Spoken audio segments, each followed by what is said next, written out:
in a shocking twist that feels more like a true crime documentary than a YouTube story.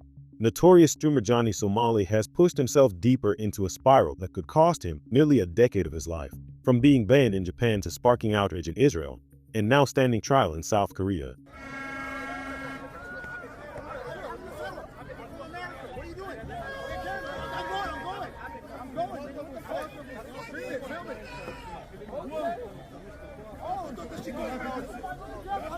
Johnny's so-called content has finally caught up with him.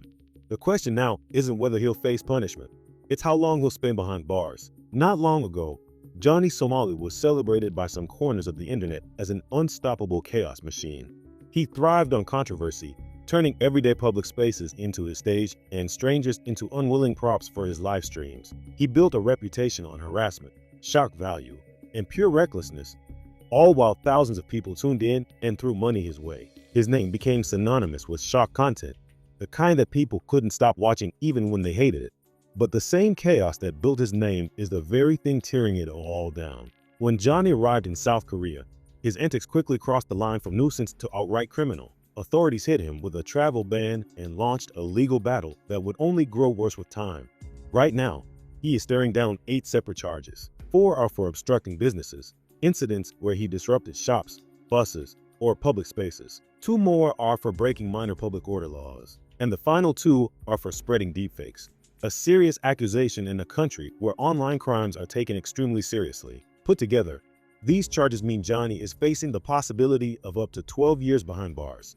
And in South Korea, where the conviction rate hovers above 99%, that's not just a threat, it's almost a guarantee. You'd think someone in that situation would keep their head down, maybe even apologize or try to rebuild their image. Instead, Johnny chose the opposite path.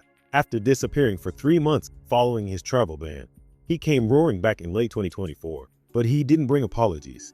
He didn't bring self-reflection. He returned with even more uploads, 7 videos a week, a non-stop flood of content. And these weren't harmless clips. They were reposts of his own incriminating stunts, the exact videos prosecutors were already using against him. One showed him blasting vulgar text-to-speech messages on a crowded bus until the driver had to stop. Another showed him dumping ramen all over a convenience store counter, deliberately grinding business to a halt. What Johnny thought was entertainment, prosecutors saw as hard evidence. But it got even worse. Johnny didn't just repost old videos. He committed new offenses while still awaiting trial. On Discord, he shared links to uncensored porn sites, something that is strictly illegal in South Korea. Then he went further, uploading a video with North Korea's national anthem playing in the background, while praising Kim Jong-un. That move alone could trigger fresh charges under South Korea's National Security Act, which